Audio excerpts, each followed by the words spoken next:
And now the great Chicago Jew writes, and I quote, Shalom Chaim, who are the world's worst self-hating Jews, unquote. Oh, Chicago Jew, you've asked me, this is the hardest question of all. You've given me there are so many to choose from. Where do I start?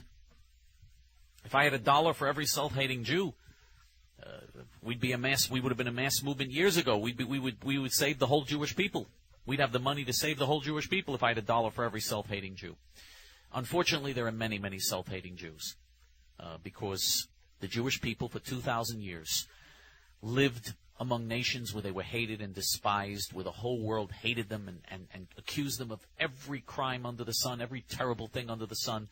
No matter what they did, they couldn't win. If Jews live in Israel, they say you don't belong in Israel. You don't belong here. You don't have a right to your own country. When Jews lived in Europe or the United States or another country, they say, go back to Israel. What are you doing here? You don't belong here. When Jews are rich, they're jealous of the Jews. When Jews are poor, they have contempt for the Jews. They say, you dirty Jew. When Jews are weak, they say, oh, you're a bunch of cowards, you Jews. When Jews are strong, they get angry at the Jews. They say you're aggressors and you what are you doing and don't you want peace? No matter what the Jews do, they can't win. No matter what the Jews do, they can't win. Even when Jews convert to their religion, they say the Jews, oh, your conversion wasn't really sincere. No matter what the Jews do, they can't win. So, I mean, they hate the Jews so much that even after they murder the Jews, it isn't even good enough. They even have to desecrate the Jewish cemeteries. Even when the Jew is dead, they have to stomp on the Jew and desecrate his cemetery and not even allow his body to rest in peace. So the hatred that was so fierce all of these years, the Jews, unfortunately, many Jews, after 2,000 years of this was unbelievable what the Jewish people went through for 2,000 years. After 2,000 years of this constant hatred and constant persecution and bloodshed and mass murder, after 2,000 years of this, many Jews, maybe as a psychological defense mechanism, said, hey, maybe they're right. Maybe we did something to bring this upon ourselves. Maybe they're right. Maybe the world is right for hating us. So this is what causes the self-hatred. You have Jews who will do anything to be loved by the world. Anything to curry favor with the anti-Semite and appease the anti-Semite. And that's a real mental illness. And it goes against everything that we as a people are supposed to stand for. We're supposed to be willing not to be concerned about what the world thinks and to be willing to swim against the tide and sail against the wind and stand up for what's right and what's moral and what God commands us to do, no matter what the world says. That is the destiny of the Jewish people. That's the role the Jewish people are supposed to play in this world, and the self-hating Jews are terrified of that. And so they become self-hating Jews. They think that if you can't beat them, join them. That's their philosophy.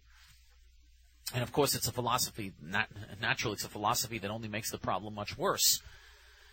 But there are so many self-hating Jews, I don't even know where to begin. Almost all the Jewish politicians in America are self-hating Jews. Almost all the Jewish actors and Jewish actresses and producers and directors in Hollywood are self-hating Jews.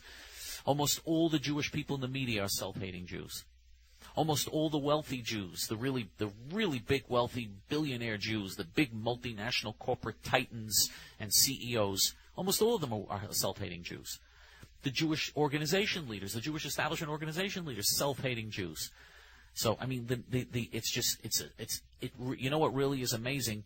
How did the Jewish people survive when they're so self-hating, when their leaders and the powerful people among them don't even want to survive? They want them to assimilate. They want them to intermarry. They want to get down on their hands and knees to all the anti-Semites and surrender. And yet this people survives thousands of years when the whole world wants to wipe them out? What a miracle.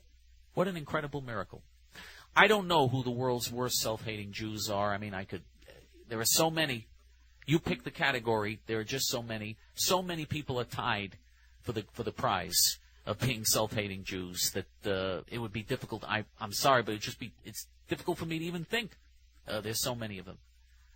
But the Chicago Jew, God willing, we're going to create a generation of proud young Jews in the land of Israel, proud young Jews that will end this phenomenon of the self-hating Jew, and that will be the true contrast to the self-hating Jew. We will be the self-respecting Jews, and the light of our message will defeat the darkness of their self-hatred. Thank you very much, Chicago Jew.